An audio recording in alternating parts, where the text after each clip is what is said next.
Assalamualaikum warahmatullahi wabarakatuh. Perkenalkan, nama saya Bani Adam Alexan. Saya dari mahasiswa Universitas Terbuka Prodi Sistem Informasi dengan nomor induk mahasiswa 0479359927. Pada video kali ini saya akan mengerjakan tugas 2 dari mata kuliah STAC 4209, yaitu pemrograman berbasis web. Pada video ini saya diminta untuk membuat sebuah web sederhana tentang web aplikasi Sita yang tugas 2, yaitu untuk pemesanan dan distribusi bahan ajar di UT. Langsung saja saya akan membahas tentang web yang sudah saya buat. Pertama, saya akan membahas struktur proyeknya dulu.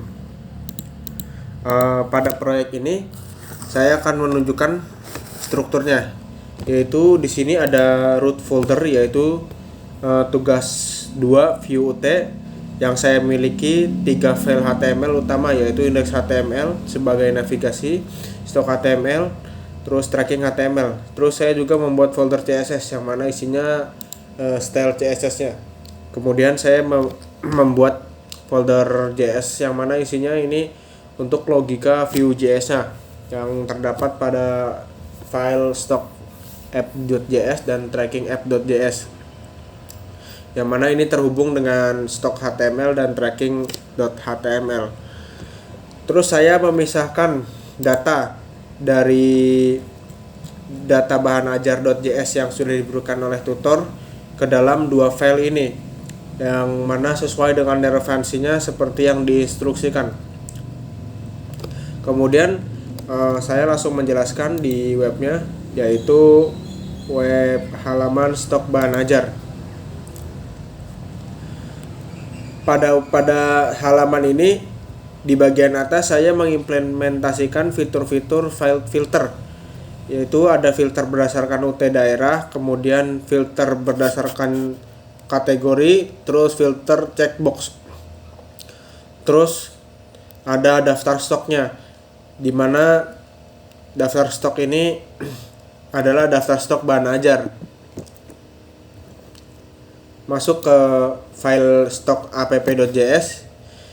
Untuk menampilkan daftar ini, saya menggunakan direktif v-for untuk merender data sebuah computed property bernama filtered stock yang ini.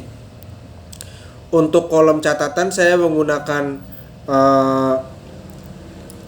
v-html agar tag HTML seperti YM atau strong yang ini nih catatan, dan bisa terrender secara benar. Kemudian fokus ke filter status stoknya ya. Filter penting ini adalah kolom status nih yang ini, untuk menampilkan direktif, yaitu conditional if, velse if, dan velse. Logika ini membandingkan item.quantity dengan item safety. Jika stok kosong, maka teksnya akan berubah gitu ya. Jadi di sini tuh ada logikanya. Jika stoknya kosong, teksnya akan berubah kosong menjadi warna merah, dan jika stoknya safety, maka teksnya menipis berwarna oranye, dan jika aman akan berwarna hijau. Hasilnya akan statusnya seperti ini. Kemudian untuk filter computed property, saya akan membahas logika filternya agar efisien dan sesuai petunjuk soal yang menggunakan computed property bernama filtered stock.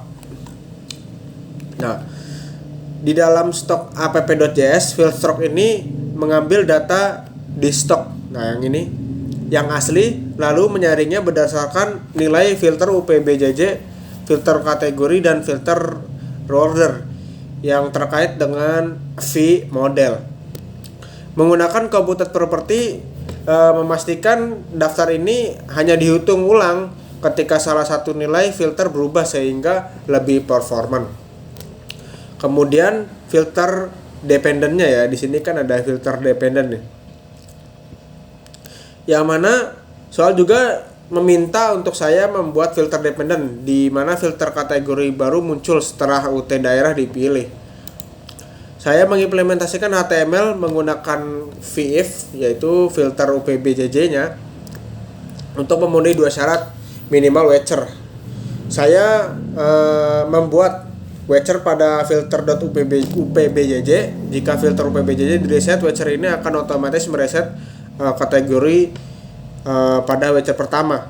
Sebagai Wetcher kedua, saya membuat Wetcher sederhana pada filter reorder yang mencatat perubahan konsol. Terus ada filter tambah data atau tambah buku ya. Terakhir halaman ini formulir ada untuk fitur menambah data ajaran baru. Formulir ini menggunakan vModel two-way data binding. Ketika disubmit ia akan memanggil metode tambah buku. Nah, ini metodenya ke dalam array stok dan mengosongkan formulir. Nah, itu untuk halaman yang pertama. Kemudian saya akan masuk ke halaman yang kedua, yaitu halaman tracking.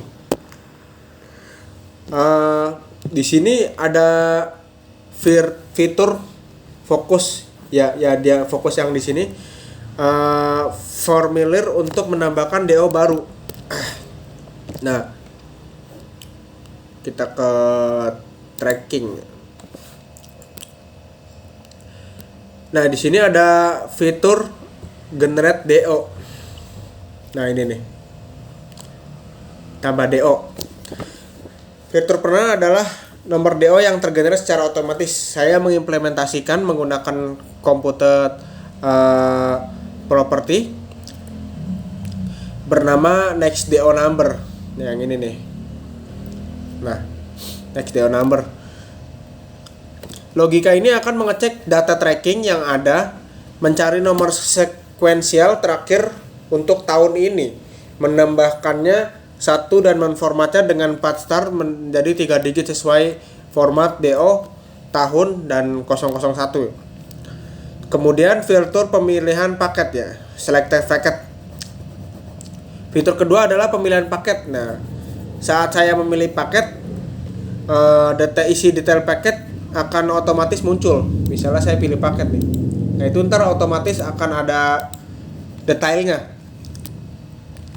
Kemudian masih di tracking app.js ini, saya juga sampai pada komputer property, membuat komputer property yaitu selected paketnya. Property ini mantau vModel dari dropdown paket yang tadi.